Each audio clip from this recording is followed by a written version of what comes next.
Hello and welcome back to another breaking news update. My name is Jimmy Boyd and you are watching Boyd News. I want to thank you so much for tuning in today.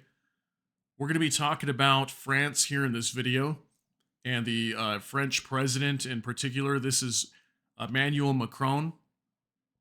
Okay, so he's the president of France.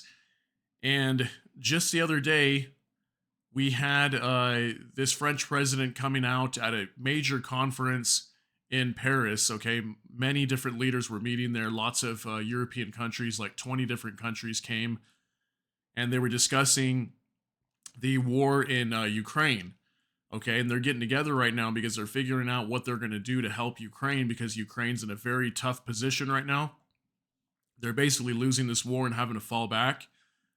So while they were all there meeting, this gentleman Emmanuel Macron comes out and he basically says that we need to send troops into Ukraine and that he's willing to do so. He's willing to send French troops into Ukraine to fight alongside the Ukrainians against Russia. So Russia immediately comes out and they're completely against it and they're like, you're insane. This is going to cause a war. Don't do this. This is going to broaden the war and make Russia have to fight against NATO.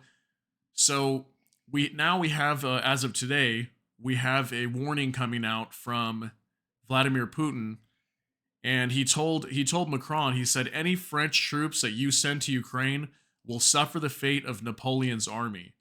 So Napoleon Bonaparte was an emperor in France, and during 1812 he decided to invade Russia during that time in the War of 1812.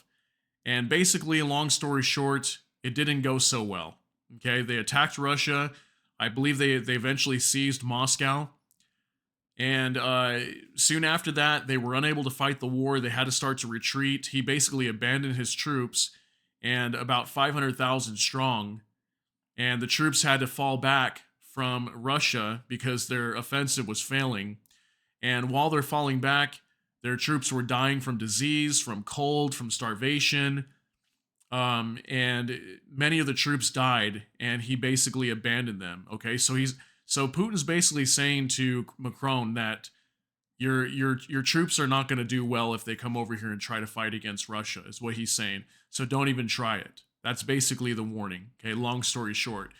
So yeah, definitely a big warning coming out, and obviously the French president coming out and saying that, it's very dangerous for him to say something like that. But I did put out a video not too long ago of Slovak Prime Minister of Slovakia, and he came out and said that there were EU and NATO members that were potentially planning to send troops to Ukraine. And then just a day later, that's when Emmanuel Macron comes out and says that. So he was obviously right.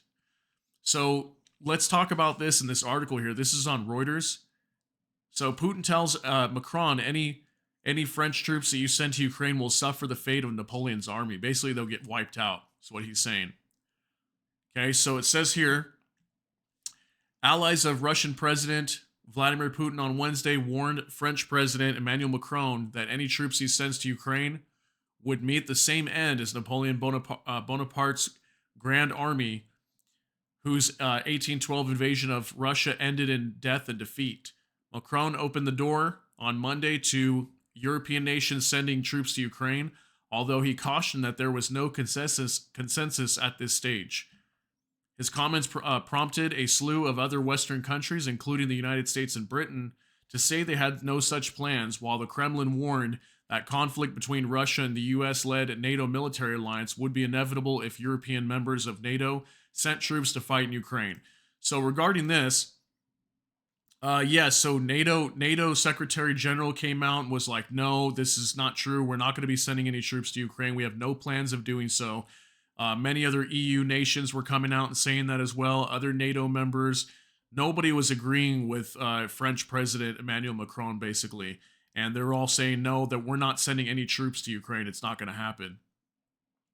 So Vyacheslav Volodin, the chairman of the State Duma, the lower house of Russia's parliament and a close ally to Putin, said Macron appeared to see himself as Napoleon and warned him against following in the footsteps of the French emperor.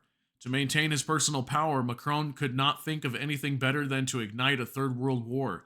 His initiatives are becoming dangerous for the citizens of France, Volodin said on his official social media feed. Before making any such statements, it would be right for Macron to remember how it ended for Napoleon and his soldiers, more than 600,000 of whom were left dying in the damp earth. Napoleon's 1812 invasion of Russia has made rapid progress initially and captured Moscow, but the Russian tactics forced his grand army into a long retreat, and hundreds of thousands of his men died as a result of disease, starvation, and cold. Sounds a lot like when Germany attacked Russia as well, during World War II. It kind of went the same way. Once they got to Stalingrad, things kind of stalled out, and the Germans were not well equipped or prepared for the cold, and the Russians are very used to it. And I remember many of the Germans were dying just from the cold and starvation and all that too. So it kind of went the same way for them as well. The war in Ukraine has triggered the worst crisis in Russia's relations with the West since the 1962 Cuban Missile Crisis, and Putin, who controls the world's largest nuclear arsenal, has warned of the dangers of a direct confrontation between NATO and Russia. Macron's statement was welcomed by some outside Russia, however, particularly in Eastern Europe. But former President Dmitry Medvedev, now deputy chairman of Russia's Security Council, suggested that Macron had dangerous delusions of grandeur and said his statement was an example of how flawed Western political thinking had become. The petty and tragic heirs of Bonaparte, trying on the golden epaulets torn off 200 years ago, are eager for revenge with Napoleonic magnitude and are sprouting fierce and extremely dangerous nonsense, he said. Medvedev, once seen as a modernizing reformer, has reinvented himself since the start of the Ukraine war as an arch hawk. He has issued a series of belligerent statements assailing the West and warning of a risk of nuclear apocalypse if certain red lines are crossed.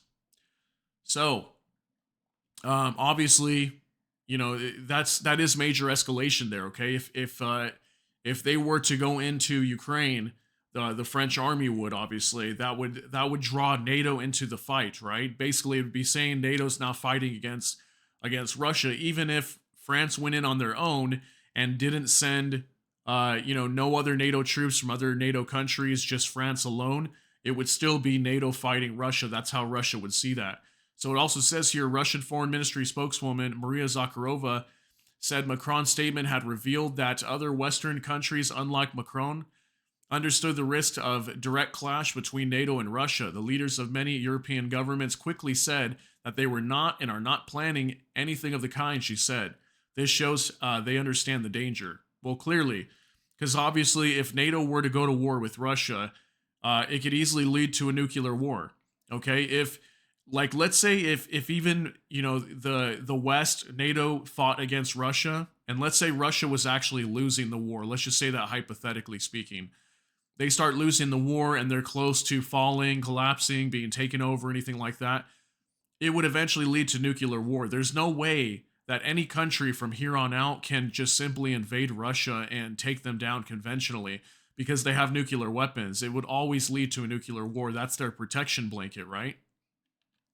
So it's crazy to think that, once a nation has nuclear weapons, it basically secures them from ever being destroyed in a way. Yeah, maybe not completely, but it definitely gives them a blanket of protection, right? That's why so many countries in Europe now are starting to call for nuclear weapons, like Poland, because Poland is right next to Belarus, which is allies to Russia, and they're kind of in the center there. If a war were to break out, it would probably be on their territory or very close to it. So they want nuclear weapons to protect their country and give them that blanket of protection.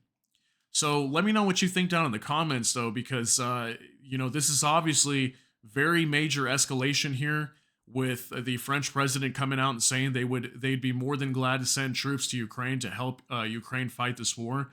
Absolutely insane. And it doesn't surprise me, to be honest, that we'd have at least one nation come out and be willing to go to war against Russia. But that's basically what that means, okay? If we send troops to Ukraine, we are now fighting the Russians, and we don't want that. Okay, most people in the world don't want war. We're sick and tired of war. We want peace. Okay, peace and prosperity. And no one wants to be dealing with these endless wars that go on forever, and especially with a country that's got the highest number of nuclear weapons in their arsenal. It just doesn't make any sense. So, again, let me know what you think down below. Comment below and give me your thoughts.